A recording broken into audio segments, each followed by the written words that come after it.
কোরআন শরীফের মধ্যে বলেন, আমার বান্দা, তোমরা আমার বান্দা, তোমরা আমার বান্দি, তোমরা ধনী, তোমরা গরিব, তোমরা মিসকিন, তোমরা এতিম, তোমরা ডক্টর, তোমরা ডাক্তার, তোমরা সিভিল সার্জন, তোমাদের মধ্যে মুমিন, তোমাদের মধ্যে মুমিনাত, তোমাদের মধ্যে মুসলিম, মুসলিমাত, তোমাদের মধ্যে জ্ঞানী গুণী, সব কিছু তোমাদের মধ্যে। কিন্তু বান্দারে, প্রত্যেকটি বান্দার মালিক আমি। সুনির্দিষ্ট সময়ের জন্য আমি দুনিয়ার মধ্যে ছেড়ে দিলাম, সুনির্দিষ্ট টাইম দিয়ে ছেড়ে দিলাম। শুধু হায়াতটা দিলাম না, হায়াতটা কিভাবে আমি রাখবো তার প্রোগ্রাম আমি আল্লাহ আমার রিমোট কন্ট্রোলের মধ্যে রেখে দিলাম। বান্দা, তুমি কোটি কোটি কোটি কোটি করোড় করোড় টাকার মালিক হতে পারো, কোটি কোটি মার্কেটের মালিক হতে পারো, রাজ্যের মালিক হতে পারো, পৃথিবীর মানুষ তোমার কথা উঠে বসে তাও হতে পারে। কিন্তু বান্দারে, তোমার ভিতরে যে একটা জীবন দিলাম, সেই জীবনের মালিক আমি। আমি যখন তোমাকে ডাক দেব, পৃথিবীর কোন শক্তি তোমাকে রাখতে পারবে না। জোরে বলুন না সুবহানাল্লাহ। বলুন, আমাদের ভিতরে যে জীবনটা আছে, এই জীবনের মালিক কে? এই জীবনের মালিক আল্লাহ। জীবন কি? আল্লাহর হুকুম। আমার ভাইরা, মৃত্যু দুই প্রকার। এক প্রকারের মৃত্যু মরার পরও মরে যায়, আরেক প্রকারের মৃত্যু মৃত্যুর পরও তারা জীবিত হয়ে যায়। যেমন এটা মুহররমের মাস, এই মাসে আল্লাহ পাকের বন্ধু প্রিয় নবীর নাতি মুহররমের মাসে কারবালার জমিনে হযরত ইমাম হুসাইন রাদিয়াল্লাহু তাআলা, তিনি ইসলামের জন্য, হকের জন্য, সত্যের জন্য তিনি মরেছেন, শহীদ হয়েছেন। খোদার কসম, আল্লাহ পাক কোরআন শরীফের মধ্যে ডিক্লেয়ার দিয়ে রেখেছেন, যারা ইসলামের জন্য শহীদ হলো, যারা ইসলামের জন্য স্ত্রীকে বিধবা বানালো, যারা ইসলামের জন্য তার সন্তানকে এতিম বানালো, আমি রব্বুল আলামিন কোরআন শরীফের মধ্যে ঘোষণা করে রেখেছি, তারা যদিও মরেছে, শহীদ হয়েছে, তারা দুনিয়ায় যেমনি জিন্দা ছিল, তার চাইতে চমৎকার ভাবে তারা কবরের মধ্যে এখনো জিন্দা। চিৎকার দিবেন আল্লাহু আকবার। তারা এখনো কবরে। ইরাকের মধ্যে আল্লাহ পাক আমাকে প্রায় 4 বার নিয়েছেন। 4 বারের মধ্যে আমি বারবার ইমাম হুসাইনের মাজার আল্লাহ পাক আমাকে নিয়েছেন। ইমাম হুসাইনের মাজার এমন একটি সুন্দর মাজার, যে মাজারে 42 টন স্বর্ণ এখনো রয়েছে। কত? 42 কেজি নয়, 42 মণ নয়, 42 টন। কাদের যন্ত্রণা হয় না? যারা 5 ওয়াক্ত নামাজ পড়বে, নবীকে বেশি জীবন দিয়ে ভালোবাসবে, কোরআন শরীফ তেলাওয়াত করবে, আল্লাহর ইবাদত করবে, নবীকে মুহাব্বত করবে, কোরআন শরীফের তেলাওয়াত করবে, আউলিয়া কেরামের জিয়ারত করবে, মুরব্বিকে শ্রদ্ধা করবে, ছোটকে আদর করবে, যারা মিথ্যা বলবে না, চুরি করবে না, তাস খেলবে না, ক্যারাম বোর্ড খেলবে না, সিনেমা দেখবে না, গাঁজা খাবে না, পেন্সিল খাবে না, ইত্যাদি খারাপ কাজে লিপ্ত হবে না। আল্লাহ রাব্বুল আলামিন বলেন, বান্দারে, তোমরা আমার জমিনে কি ভালো কাজ করেছো? কোরআন হাদিসের বিরোধী কোনো কাজ করোনি, যার কারণে তোমাদের মৃত্যুর সময় আমি তোমাদের চেহারার সামনে আমার রাসূলের চেহারা মোবারক ধরে রাখবো। আল্লাহু আকবার বলেন। আপনাকে নবীর চেহারা মোবারক দেখতে চান না? কে কে চান? ডাইন হাত তুলে বলুন, চান কি চান না?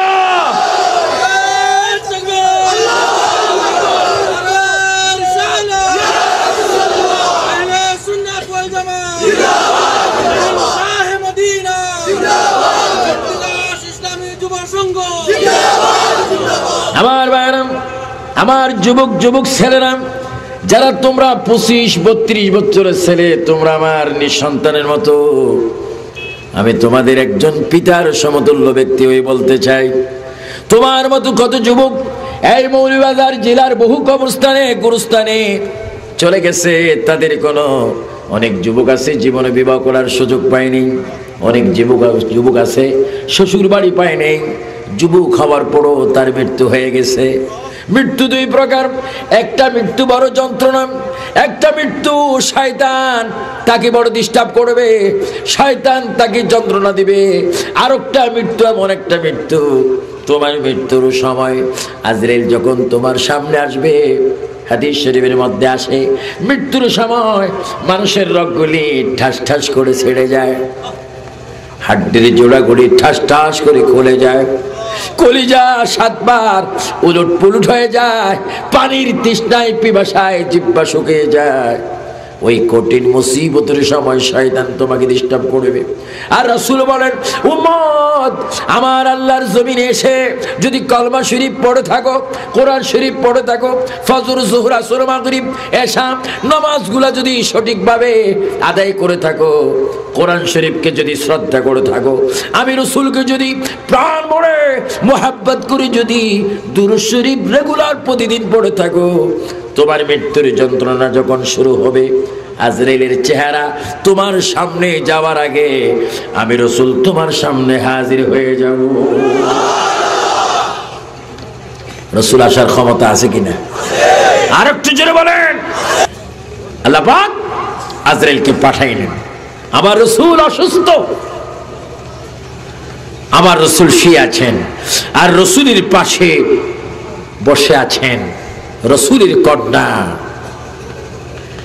জান্নাতের যুবক বাহিনীর সরদার খাতুনে জান্নাত ফাতেমা তো জহরা রাদিয়াল্লাহু তাআলা আনহা নবীর পাশে বসে আছেন। আল্লাহর প্রিয় নবী হুজরা মোবারকের মধ্যে তিনি শুয়ে আছেন, আর মুহূর্তের মধ্যে আজরাইল আলাইহিস সালাম ঘরের মধ্যে আসলেন। আজরাইল এসে ঘরের দরজা হাত দিলেন, খাতুনে জান্নাত ফাতেমা জোহরা ডাক দিলেন, কে? আমার বাবা বিশ্বনবী মুহাম্মদুর রাসূলুল্লাহ, তিনি ঘুমাচ্ছেন। কে এসেছেন? বাহির থেকে কে যেন আওয়াজ দিচ্ছেন, ফাতেমা আমাকে কি আপনি চেনেন না? আমার নাম মালাকুল মউত, আমি পিতার থেকে সন্তান নিয়ে যাই, সন্তান থেকে পিতা নিয়ে যাই, স্বামীর থেকে স্ত্রী নিয়ে যাই, স্ত্রীর থেকে স্বামী নিয়ে যাই, ভাই থেকে ভাই নিয়ে যাই, রাজ্য থেকে প্রজার থেকে প্রেসিডেন্ট নিয়ে যায়, প্রেসিডেন্ট থেকে প্রজা নিয়ে যায়। আমার নাম মালাকুল মউত আজরাইল।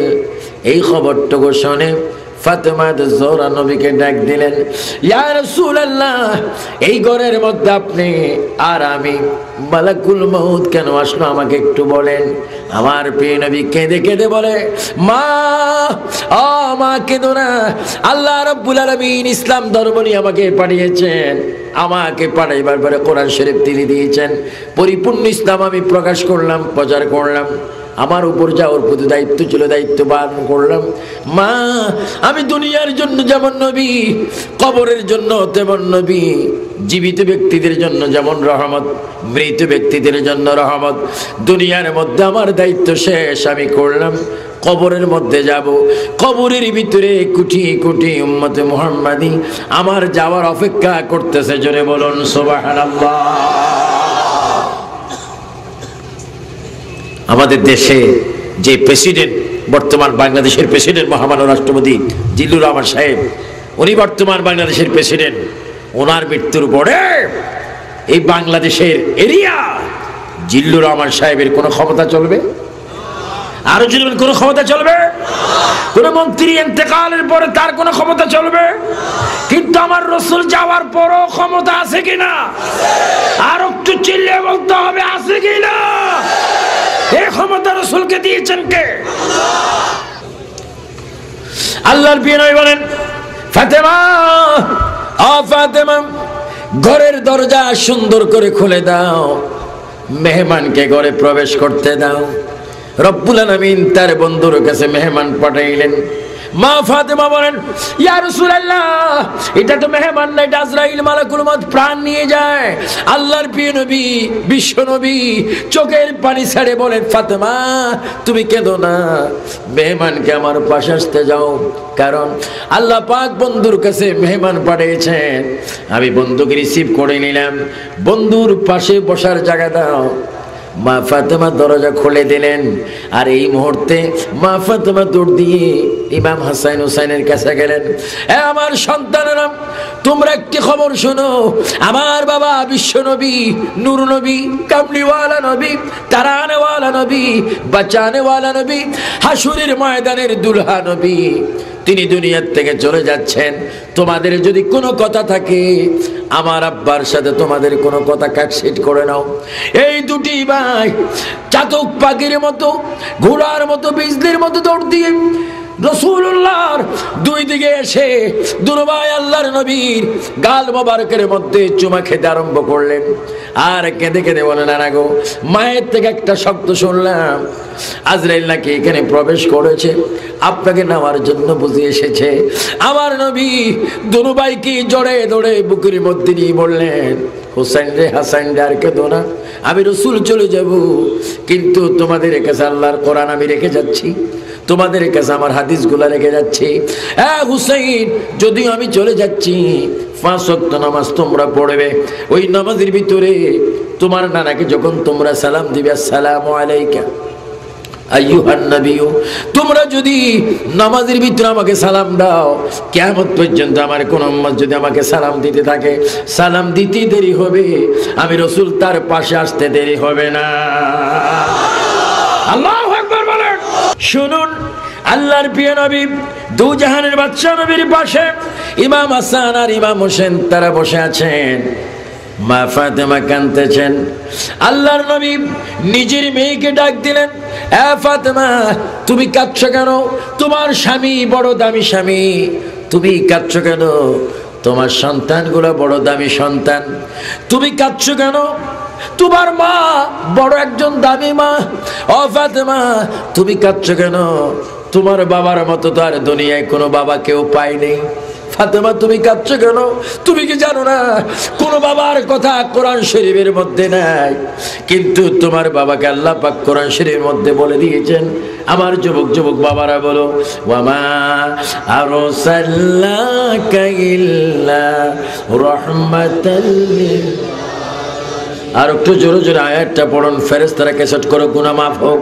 ওয়ামা আরসালনাকা ইল্লা রাহমাতাল লিল। সুবহানাল্লাহ বলেন, সুবহানাল্লাহ।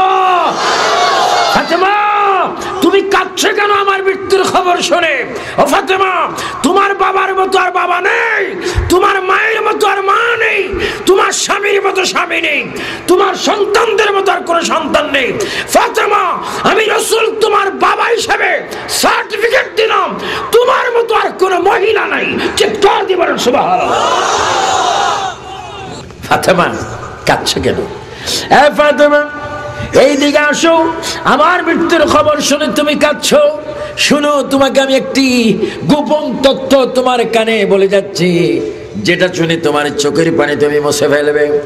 হযরতে ফাতেমা খুশি হয়ে গেলেন, আমার বাবা রাসূলুল্লাহ দুনিয়ার থেকে চলে যাচ্ছেন, আমাকে কি গোপন কথা বলবেন? এবার ফাতেমাকে ডাক দিলেন, ফাতেমা, তোমার কানটা আমার জবানের সাথে তুমি দিয়ে দাও। হযরতে ফাতেমা এইভাবে তার কানটা নবীজির জবানে লাগাই দিলেন। আবার রাসূল বললেন, ফাতেমা গো, কেঁদো না। ও ফাতেমা, আমি তো আজকে চলে যাব, মদিনার মাটিতে আমি চলে যাব, কবরের মধ্যে চলে যাব। আমার মৃত্যুর পরে এই গোটা আরব দেশে কোনো মানুষ মৃত্যুর আগে এই মদিনা শরীফ প্রথম তোমার মৃত্যু হবে। আমার মৃত্যুর পরে সিরিয়াল 2 নম্বর তোমার মৃত্যু হবে। তুমি কাঁদছো কেন? আমার কবর হবে এই ঘরে, তোমার কবর হবে জান্নাতুল বাকির মধ্যে। মা, কেঁদো না, আমি তোমাকে ওয়াদা দিলাম, তোমার লাশটা যখন কবরে রাখা হবে, আমি কবরের ভিতর থেকে হাত দিয়ে তোমাকে কোলে তুলে নেব। আল্লাহু আকবার বলেন। অনেক যুবক ছেলেরা, তোমরা সময় কাটার জন্য সন্ধ্যাবেলায় ক্রাম বোর্ড কোনটা দিয়ে মারতেছ? সাদাটা কালাটার মধ্যে মারো। করে মারা হচ্ছে না, ফৌটার দিয়ে মারো, আরো জোরে জোরে মারো। আঙ্গুল বলতেছে আরো মারো, আমিও মারি মারি সাক্ষী দেব। বলো যুবক বাবারা, এই যে আজকে ইসলামী এইটা কি ইসলামিক ক্যাসেট বিজানে সেই মাহফিল, অডিও ভিডিও সিডি করতেছে, তোমার আমার এই সিডি ফেরেশতারা ক্যাসেট করতেছে। আজকের এই মাহফিলের শেষ মোনাজাত যদি তুমি দিয়ে যেতে পারো, আর যদি চোখের পানি যদি একটু ছাড়তে পারো, মা বাবার জন্য যদি কাঁদতে পারো, খোদার কসম এই মাহফিল হবে তোমার নাজাতের ফয়সালা। ফাতেমা, তুমি কাঁদছো কেন? এই মদিনার মাটিতে প্রথমে তোমার আমার কি হবে? সাক্ষাৎ হবে, দেখা হবে। মা ফাতেমা চোখের পানি বন্ধ করে দিলেন। সাহাবায়ে কেরাম সকলে অবাক হয়ে গেলেন। কিছুক্ষণ পূর্বে ফাতেমা কেঁদেছেন, রাসূল চলে যাচ্ছে, এখন ফাতেমা কাঁদছেন না কেন? এইভাবে ফাতেমার সাথে আল্লাহর নবী কথা বললেন। সব কিছু করার পরে আল্লাহর প্রিয় নবী, বিশ্ব নবী, নূর নবী আজরাইলকে ডাক দিলেন। ইয়া আখি আজরাইল, ও ভাই আজরাইল, আপনি আপনার কাজ করুন। ইয়া রাসূলুল্লাহ, আপনার নূরানি চেহারা দেখে আমি অবাক হয়ে গেলাম, আমি কিভাবে প্রাণ নেব আপনি বলুন। আমার নবী হুকুম দিচ্ছে, তোমার কোনো অসুবিধা নেই, খৌফ নেই, ভয়ের কোনো কারণ নেই। আল্লাহ পাক হুকুম করেছে আমার জান নেওয়ার জন্য, তুমি নিয়ে যাও। হযরতে আজরাইল আবার হুকুম চাচ্ছেন, ইয়া রাসূলুল্লাহ, আমার বেয়াদবি ধরবেন না, আমি আপনার প্রাণ নেওয়ার ইচ্ছা আমার মধ্যে নেই, তবু আপনি যখন বলছেন আমি আপনার প্রাণটা নেব সহজ থেকে সহজভাবে। কই, তুমি নিয়ে যাও। আজরাইল তার ডান হাতের একটি মাত্র আঙ্গুলি, আমার ভাইয়েরা, আমাদের সিনার উপরে যদি তুলা পড়ে, রুই পড়লে যেরকম ওজন লাগে না, সামান্য রুই পড়লে যেরকম খবর হয় না, তার চাইতে আরো হালকা ভাবে আজরাইল এইভাবে আমার নবীজির সিনা মুবারকে হাত রাখলেন, আঙ্গুল রাখলেন। আমার নবী তিনটা চিৎকার দিলেন, এ আজরাইল, আজরাইল, আজরাইল, আমার প্রাণ তুমি বাহির করো না। প্রাণটা বাহির করার আগে তোমার সাথে আমার কিছু ফয়সালা করতে হবে। আজরাইল, তুমি আমাকে বলে দাও, আমার সিনার মধ্যে তুমি কি রেখেছো? ইয়া রাসূলুল্লাহ, মাত্র হালকা আঙ্গুল আপনার বুকের মধ্যে আমি রেখেছি। আমার নবী কেঁদে দিলে, আজরাইল, আমার কোনো অসুবিধা নাই, তুমি তোমার হালকা আঙ্গুল আমার বুকের মধ্যে দিয়েছো।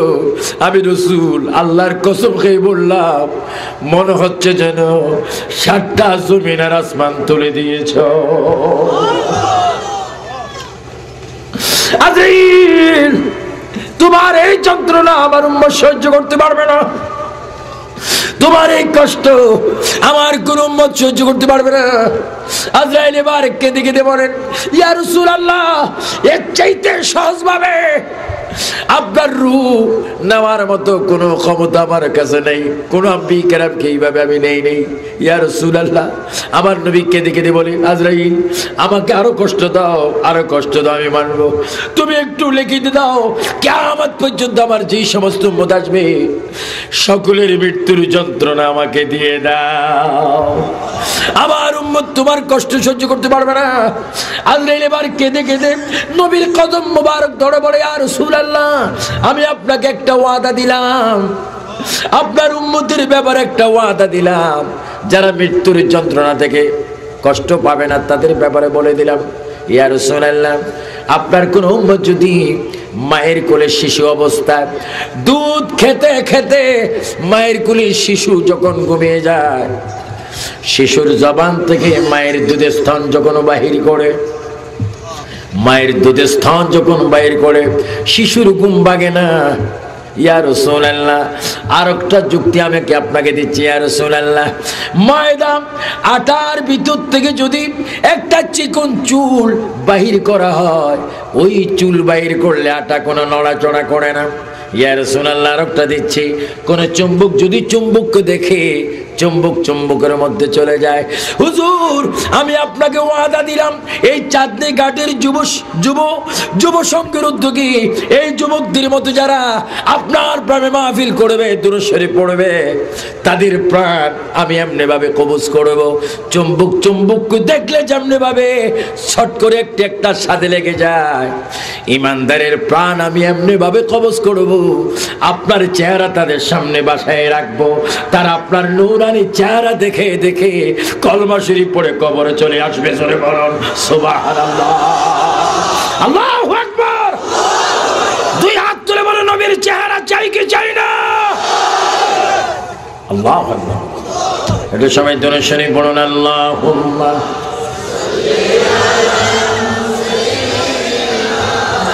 মাওলানা মুহাম্মদ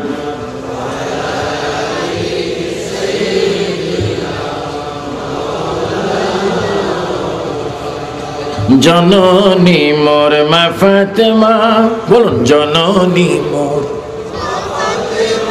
নূর নবীজির শাহজাদি, বেহেশতে জোড়ে উড়েছে পাখায় জাফর আমার সাসাজি। আল্লাহ